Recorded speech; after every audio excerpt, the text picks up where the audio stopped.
Ever since John McCain and Sarah Palin came in second in the presidential election in 2008, watching the Republican Party figure out what they want to do next, who they want to be their post-Bush, post-McCain leaders, what they want their party to stand for, it's been the greatest show on earth.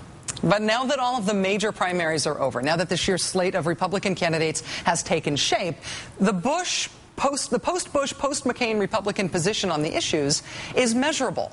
It's not a theoretical fight anymore. It's not debate club. Republican voters have gone to the polls. They have selected their candidates. And by looking at the positions those candidates endorse, we can now measure what post-Bush, post-McCain Republicans stand for. Generally speaking, what they stand for is getting rid of Social Security. Or if we shouldn't eliminate it altogether, then we should at least privatize it and give it over to Wall Street. Guess what's coming in Russ Feingold's negative campaign? He's going to tell you I said Washington treats Social Security like a Ponzi scheme. You know what? I did say that, because it's true. I don't know whether it's constitutional or not. It is certainly a horrible policy. We need to phase Medicare and Social Security out in favor of something privatized. We know that the government never gives So don't fix it. You're saying don't do any of these fixes. I'm saying it can't be fixed. It's broken. It's a Ponzi scheme. They're taxing us to pay for the current generation. The idea that the federal government should be running health care or retirement or any of those programs is fundamentally against what I believe. We have to look at all the options that are out there, including privatization. And put them into personal retirement accounts immediately. What we need to do is personalize Social Security and Medicare. If there was a hint of hesitation there at the end, a bit of a hedge, did I say privatized? Maybe I mean personalized. That sounds better, right? Any hesitation, like what you heard from Sharon Angle and her rebranding effort there, is now going away. That's in part due to the influential, deep-pocketed conservative group, the Club for Growth. That's the get government down to the size where we can drown it in the bathtub group. That's the group once led by Pat Toomey, who's now the Republican nominee for Senate in Pennsylvania. The Club for Growth is now pushing for the privatization of Social Security, and they're pushing for Republicans to be proud to run on that. In a new post on its website titled, "Privatize Social Security? Hell yeah." That's the name of their pro-privatized Social Security article. Hell yeah. Woo, yeah. We're not the social conservatives. We're the money guys. We swear. We say H-E double hockey sticks. You may remember that after he won re-election in 2004, President George W. Bush toured the country pushing his plan to privatize Social Security. Remember, he said he had accumulated political capital and now he wanted to spend it. I earned capital in the campaign, political capital, and now I intend to spend it. It is my style. That's what happened after the 2000 election. I earned some capital. I've earned capital in this election, and I'm going to spend it for what I told the people I'd spend it on, which is, you've heard the agenda, Social Security. Social Security. The president did do a national road show about privatizing Social Security in 2005. He told the American people how excited he was for the elderly to divert their Social Security checks to Wall Street. And while President Bush was manifestly excited about that idea, the American people were not.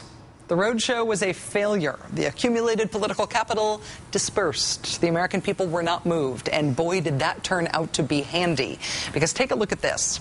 This is the S&P 500 index over the last 5 years. From about the time that President Bush was proposing, we start putting people's Social Security checks in the stock market. If you retired under a privatized system like the one George W. Bush was pushing in 2005, you would just have to hope to not need that retirement money in a year that looks, say, like 2009. But there's another element to privatizing Social Security that even Republicans who say they're in favor of it don't like to talk about very much. And that's overhead, the cost of administering it. Right now, as it is, with the government in charge, Social Security is cheap to administer. As our friend Ezra Klein pointed out in a recent column for Newsweek, administrative costs for Social Security are less than 0.9% of total spending. In other words, it costs relatively nothing, sort of, to run Social Security. Less than 1% of the total cost of the program is spent running it. It is super efficient. And it's a government program. I know your head's exploding. How is this possible? Same way it's possible for Medicare. Some big government programs like Medicare and Social Security have like Zippo for overhead. They are very efficient. But if you privatize Social Security, you instead start paying private for-profit Wall Street financial firms to manage Social Security money. And they're probably not going to operate like the super efficient government programs they would be replacing because, after all, they are private, they are for-profit, and they are in it to make money. In fact, back when President Bush was pushing for privatization in 2005, his own Social Security Commission estimated that under their system of individual accounts, 5 cents of every dollar would go to pay administrative costs. 5%. For those of you keeping track at home, that's more than 5 times more expensive than it is now. So yeah, the government now doesn't gamble with old people's Social Security checks on Wall Street, and it can administer this program for almost nothing. But Republicans think it would be a better idea to go ahead and pay Wall Street 5 times as much to do with Social Security checks whatever it is that Wall Street does with money, which, as we know, sometimes involves losing it, a lot of it, quickly. And remember, this is not people's investment portfolios. This is not PIN money. This is a safety net. In many cases, for millions of Americans, this is the safety net. If you are retired and Social Security benefits account for the majority of your income, which is true for the majority of all retired Social Security recipients, if you are one of the 13 million retired Americans who would live below the poverty line without Social Security, when you lose the value of your safety net portfolio to a downturn in the stock market, or when you watch it get eaten up over time by Wall Street fees, that's it. That was the safety net. There isn't one anymore. Suddenly you're 85 years old, living in cardboard and eating cat food.